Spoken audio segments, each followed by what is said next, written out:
पाटलाने एवढं सगळं भोजन कसं काय संपवलं? उत्तर दे. उत्तर मी देतो सरकार.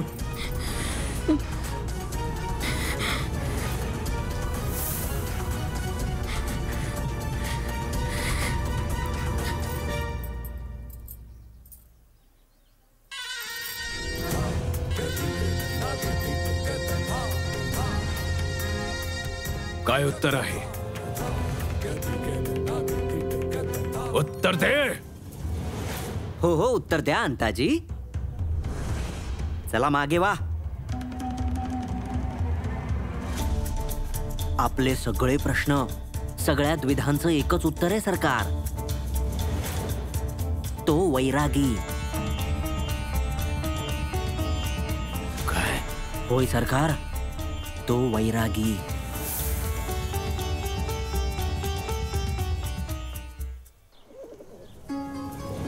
भोगी माणसाला रोगाचं भय, कुळाच्या पतनाचं भय असतं. श्रीमंताला राजाचं भय आणि स्वाभिमानी माणसाला गरिबी आणि निर्धनतेचं भय असतं.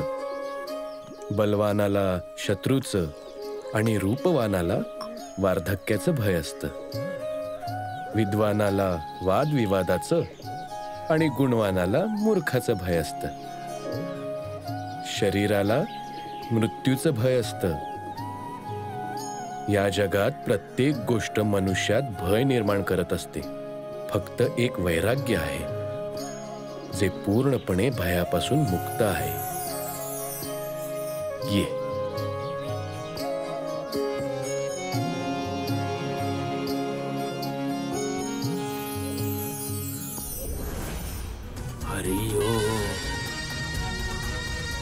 त्या वैराग्याला खाली घेचण्याचा जेवढा प्रयत्न करतो आहोत, तो तेवढाच माझ्या समोर आव्हान बनून उभा राहत चाललाय. दुसरा काही उपाय योजावा लागेल. त्या वैराग्यावर नीट पाळत ठेवा. होय सरकार. आणि ऐका, ती जेवणाची गोष्ट घराबाहेर जाता कामा नये. जेवणाची गोष्ट? कोणती जेवणाची गोष्ट?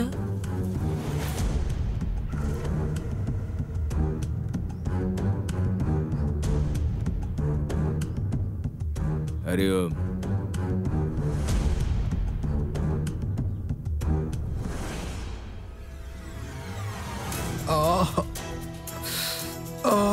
आई ग, आई ग.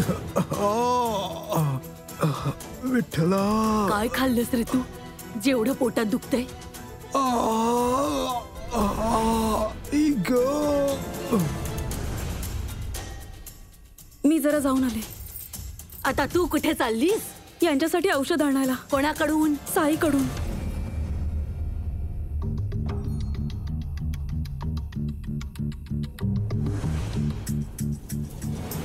साईकडून? ज्याला अवघा गाव ढोंगी समजतो, आई, त्याच्याकडून माझ्या मुलाचा इलाज करून घेणार आहेस? आई. तू गप्पा बस. तुझ्यासाठी तर आई वेडी आहे ना. आणि तू त्या जादू टोनावाल्याकडून औषध आणू नकोस, समजलीस ना? या गावात एकच वैद्य आहे आणि तो आहे कुलकर्णी सरकार. अरे दूर दूरची माणसं येतात त्यांच्याकडे इलाज करून घ्यायला. आणि तू त्या ढोंगी पाखंडी माणसाकडून माझ्या मुलाचा इलाज करून घेणार आहेस? एकदाच निक्षून सांगते, औषध आणायचं तर फक्त कुलकर्णी सरकारांकडून, समजलीस ना? वायजाक का? हे घ्या, तात्याला नवीन कुर्ता शिवलाय. हे अप्पाजींना काय झालं? यांच्या पोटात खूप दुखतंय. काशीराम, योग्य वेळी आलायस. बायजा सोबत जा, औषध आणायचंय कुलकर्णी सरकारांकडून. पण आई, कुलकर्णी सरकारमुळेच तर यांना.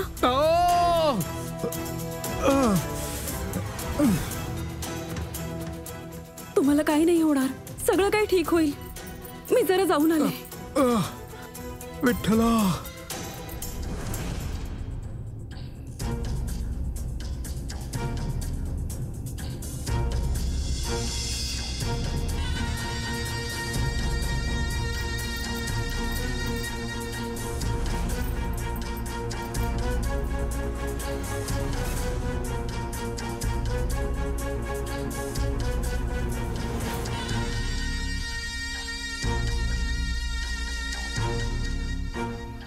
हरिओम. आजच्या दिवसात दुसऱ्यांदा आपण माझ्या दारी आला आहात बायजाक्का. वाटतंय शिर्डी चमत्कारांची भूमी बनत चालली आहे. बोला ना, सगळं कुशल मंगल तर आहे ना घरामध्ये?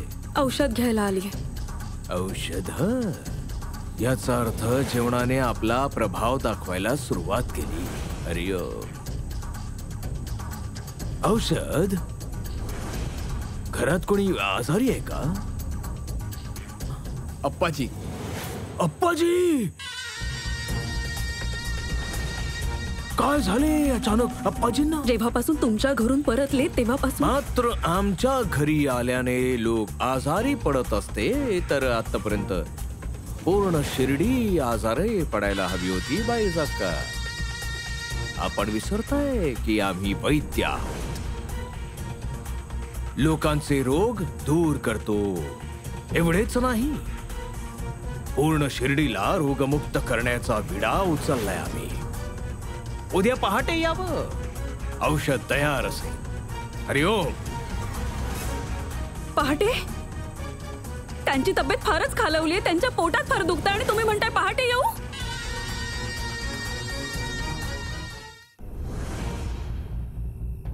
बायजाक्का, मी तुमची वेदना समजतो बायजाक्का, अप्पाजींची. पण त्याचबरोबर वनस्पतींच्या वेदनांकडेही लक्ष द्यावं लागतं आम्हाला. सूर्यास्तानंतर वनस्पतींना हात नाही लावत आम्ही. माझी झोपण्याची वेळ झाली आहे. हरिओ.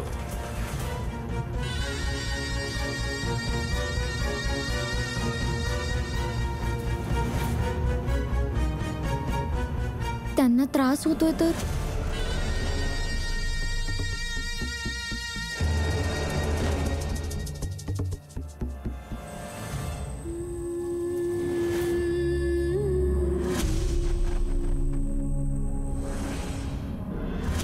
बाईजाक्का, तुम्ही म्हणत असाल तर मी परत जाऊन कुलकर्णी सरकारांना विनंती करतो. कदाचित ते ऐकतील. अप्पा रात्रभर एवढ्या वेदना कसे सहन करतील? बाईजाक्का, तिकडे कुठे चालला? घर तर या दिशेला आहे. पण साई या दिशेला आहे. पडक्या घरात बसून शिर्डीवर राज्य करण्याचा विचार करतो. पण आपण असं होऊ देणार नाही.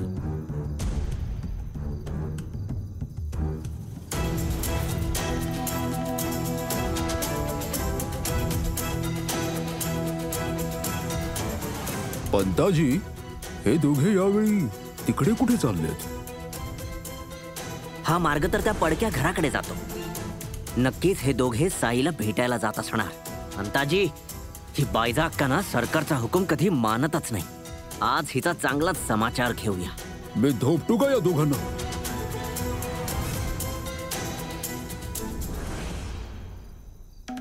उचला. हे तर शेण आहे. मग मग काय झालं? मग तुम्ही का नाही उचलत? मी तर तुम्हाला संधी देतोय. जर तुम्हाला उचलायचं नसेल तर हरकत नाही. मी तर आनंदाने हे उचलेन. पंताजी, तुम्ही तर असं बोलताय की हे शेण नाही, बक्षीस आहे. समजलात, पण उशिराने. पण जेव्हा मी शेण उचलीन आणि बायजाक्काच्या अंगावर फेकीन तेव्हा बक्षीस कोणाला मिळणार? मला. मी उचलतो. हा नाही नाही, मी उचलणार शेण.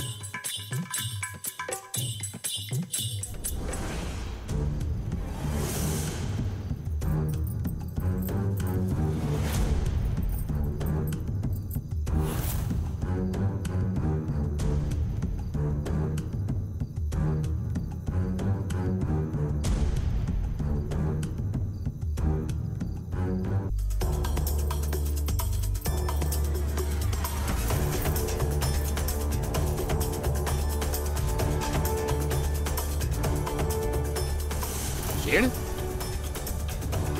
कोण आहे तिकडे? कोणी फेकलंय शेण? हिम्मत असेल तर समोर या. चल काशीराम, यांची तब्येत बरी नाही. आपल्याला जायला हवं.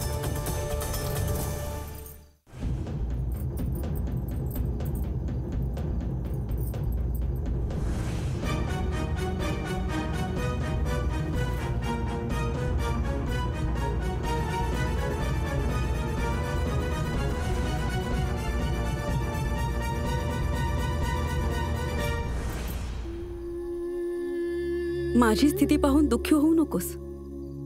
तुझ्यापर्यंत पोहोचण्यासाठी तर मी माझ्यापर्यंत पोहोचण्यासाठी तुला इथवर येण्याची गरजच नव्हती बायजाई. माहितीये मला, पण आता यांची तब्येत खूप जास्त बिघडली आहे. आता एवढं जेवण भरवण्यात आलं तर स्वास्थ्य तर बिघडणारच ना. पण काळजी करू नकोस बायजाई. या जगात प्रत्येक कर्माचं फळ आहे. भलं केलं तर चांगलं आणि चुकीचं केलं तर वाईट. कोणी कितीही बलवान असू दे, पण कर्माच्या फळातून मुक्ती नाही. कोणी प्रयत्नही केला तरी कर्माच्या परिणामापासून वाचू शकत नाही. धन्य धन्य साईनाथा तुझे सरकार, नाव तुझ माझी आता लावी रे द्वार.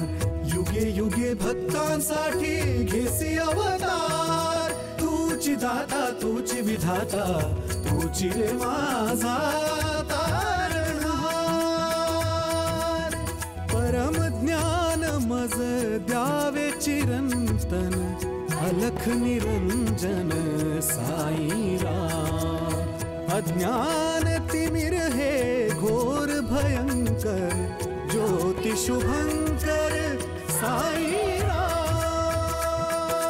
ओम साई ओम साई ओम साई. अप्पाजींच्या डोक्याशी बसून ज्ञानेश्वरी वाच, त्यांना आराम मिळेल. तुला समजत नाहीये साई, ते वेदनेने कणत आहेत.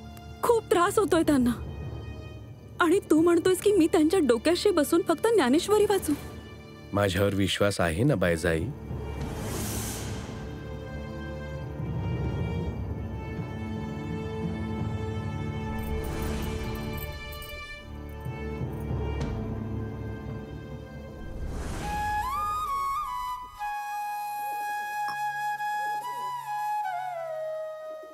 आस्था कुठल्या पुराव्याची बटीक नसते, हे मी ऐकलं होतं. पण आज स्वतः मी त्याचा अनुभव घेतोय. लोक ऐकतील तर म्हणतील हा अंधविश्वास आहे. जिथे औषधाची गरज आहे तिथे प्रार्थनेचा सल्ला देताय तुम्ही. पण माहित नाही का, असं वाटतंय की अंधविश्वास असेल तर तो असो. मलाही एकदा विश्वास ठेवून पाहायचाय, जसा बायजाक्काने ठेवलाय. अल्लाह मालिक.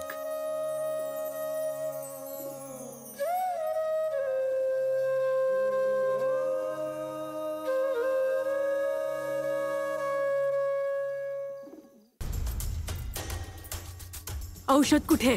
आई, ते कुलकर्णी सरकार म्हणाले की सूर्यास्तानंतर ते वनस्पती तोडू शकत नाही. म्हणूनच औषध तर उद्याच मिळेल. उद्या? तर काय माझा मुलगा एवढ्या वेदनांमध्ये रात्र काढणार? हा, काही होणार नाही आई त्यांना.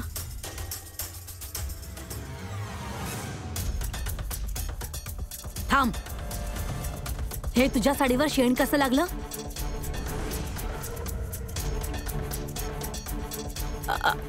आई, ते रस्त्यात मी. देवा, काय करू?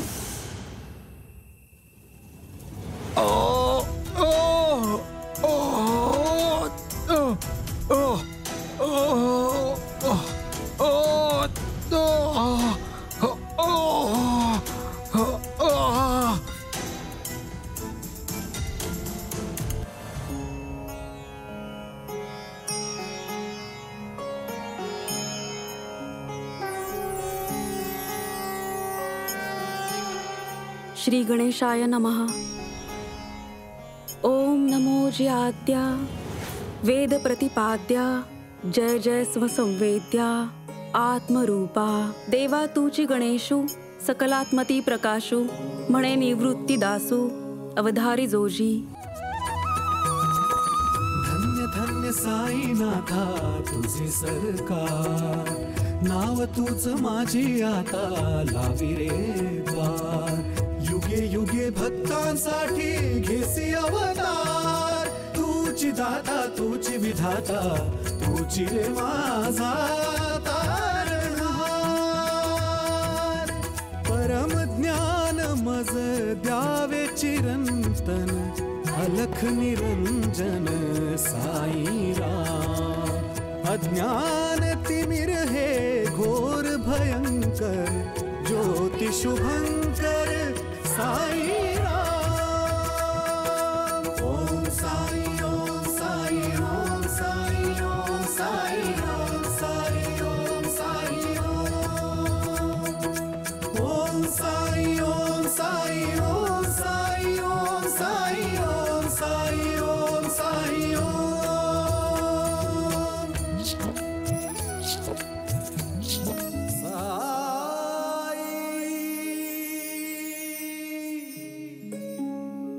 साई तुम्हाला आता बरं तर वाटतंय ना?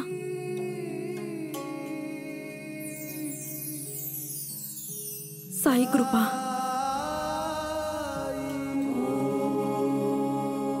मला अजूनही माहित नाही की तू कोण आहेस, कुठून आलायस. माहित नाही तुझ्यावर एवढा विश्वास, एवढी आस्था का आहे मला. पण मला आई म्हणालास, दगड मारलास आणि मुनीची वाचा परत आणलीस. ज्ञानेश्वरी वाचण्याचा मार्ग दाखवून यांच्या वेदना दूर केल्यास. साई, तुझं म्हणणं ईश्वरापर्यंत पोहोचतं. सर्वांचे रोग दूर करायला आलायस तू. शिर्डीसाठी आशीर्वादाच्या रूपाने आलायस तू.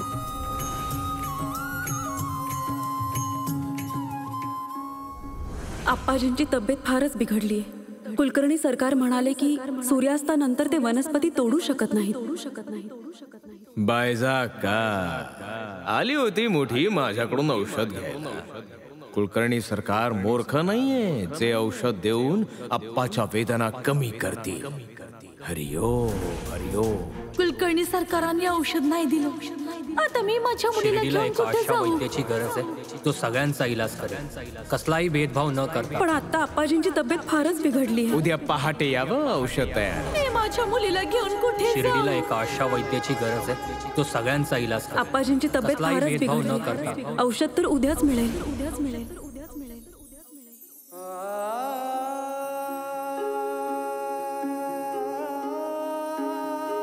वेदनेचं औषध असेल तर आशा असते, पण जेव्हा औषध असतानाही आशा नसेल तेव्हा वेदना किती खोल असतात हे शिर्डीची जनताच समजू शकते.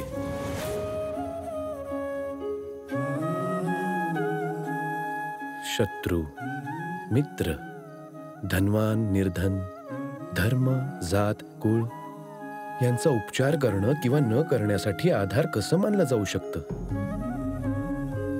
आणि खास करून तेव्हा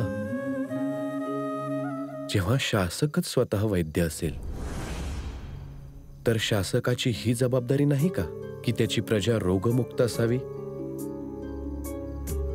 मग अटी कशाला, अहंकार कशाला.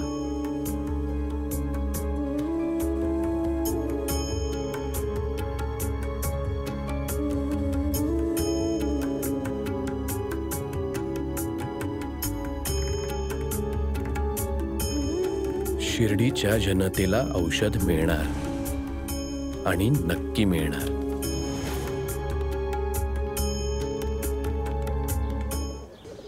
साई, साई.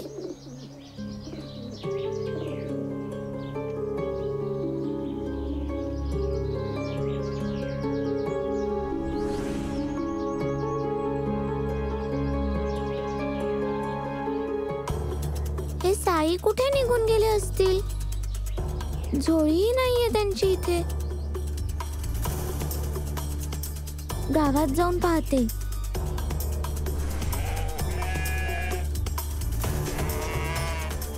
तुम्ही साईंना पाहिलंय का?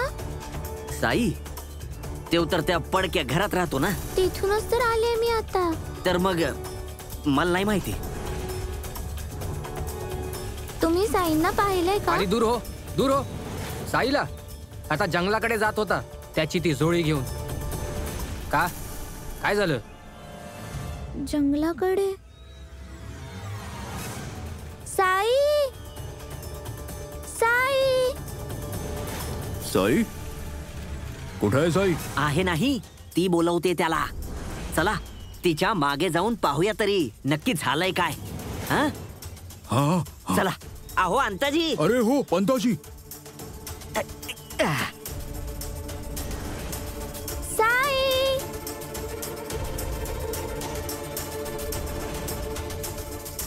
साई साई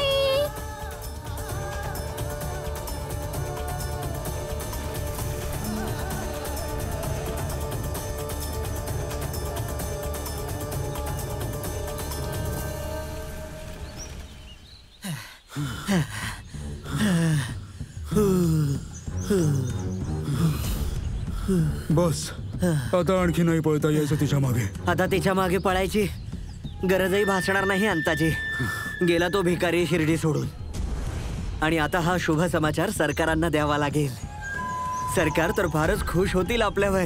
चला सरकारांना जाऊन सांगूया. अरे ओ